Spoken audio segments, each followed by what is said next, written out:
যখন কোনো যুবক পর্নোগ্রাফি দেখে তখন তার মূলত 5টা ক্ষতি হয়।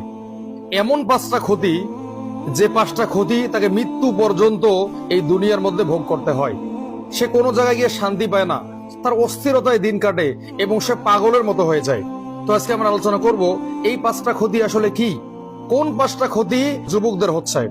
1 নাম্বার ক্ষতি তাদের হয়, যখন কোনো যুবক পর্নোগ্রাফি নিয়মিত দেখে তখন সে তার পুরুষত্বকে হারিয়ে ফেলে। সে নিজেকে অপরাধী মনে করে এবং সে ভীষণ একা হয়ে পড়ে। সে মনের মধ্যে শান্তি পায় না। তার মনে যদি সামান্যতম সততা থাকে, সে চিন্তা করে যে কেন এই কাজটা আমি করলাম, কেন অহেতুক এই বিষয়গুলো দেখলাম, কেন আমি এই উলঙ্গ নগ্ন মেয়েদেরকে দেখলাম, এখন আমার কি হবে, সেইভাবে অনুশোচনা করতে থাকে। 2 নাম্বার যে ক্ষতি সেটা হচ্ছে, তার সামনে যখন কোনো মেয়ে মানুষ চলে আসে তখন এই যুবক এই মেয়েকে নিজের মা মনে করতে পারে না, নিজের বোন মনে করতে পারে না, নিজের অন্যান্য আত্মীয় স্বজন মনে করতে পারে না। তখন তার মনে একটাই কামনা বাসনা জাগে যে এই মেয়ের সঙ্গে কেমনে হারাম রিলেশন করা যায়, কিভাবে এই মেয়ের সাথে এই যে সেক্সুয়াল রিলেশন করা যায়, এইরকম এই যুবক মনে করতে থাকে। 3 নাম্বার এই যুবকের যে ক্ষতি হয় সেটা হচ্ছে, তার শারীরিক শক্তি নষ্ট হয়ে যায়।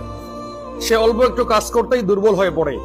তাকে যদি বলা হয় যে মাঠের মধ্যে 3 পাক দৌড় দেন, পারবে না, কারণ তার শারীরিক যে শক্তি এটা নষ্ট হয়ে যায়।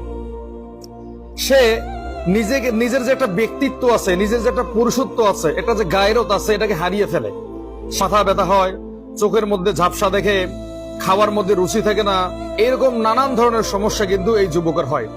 4 নাম্বার যে সমস্যাটা হয় সেটা হচ্ছে, সে বিবাহিত জীবনে সুখী হতে পারে না। তার স্ত্রী যতই সুন্দরী হোক না কেন, তার স্ত্রী যতই অপূর্ব হোক না কেন, যতই উচ্চ বংশীয় মেয়ে হোক না কেন, এই পুরুষ তার স্ত্রীর কাছ থেকে সেই সুখ অনুভব করতে পারে না। কারণ এই যুবক পর্নোগ্রাফি দেখতে দেখতে তার মাইন্ডটা, তার অন্তরটা এবং তার চক্ষুগুলো এমন ভাবে তার স্ত্রীকে কামনা বাসনা করে, যেটা সে পর্নোগ্রাফির মধ্যে দেখেছিল। এই জন্য মূলত দেখা যায় যে তার স্ত্রী তার সঙ্গে এরকম যৌন মিলন করতে চায় না এবং তার স্ত্রী সেইভাবে তাকে সঙ্গ দিতে পারে না যেভাবে সে পর্নোগ্রাফিতে দেখেছিল।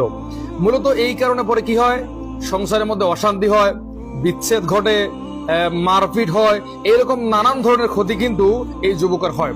5 নাম্বার যেটা সমস্যা সেটা হচ্ছে কি, যখন কোনো ব্যক্তি নিয়মিত পর্নোগ্রাফি দেখবে তখন সে ইবাদত বন্দেগীতে মজা পাবে না। যদিও সে দেখা যায় যে নামাজ পড়ে, কিন্তু সে এই ইবাদতে মজা পাবে না। এক কথায় অনেক মানুষ পৃথিবীতে এমন আছে যারা পর্নোগ্রাফিও দেখে, আবার পাশাপাশি দেখা যায় যে ইবাদত বন্দগীও করে, কিন্তু এই ইবাদত বন্দগী দিয়ে তার মন বসে না, সে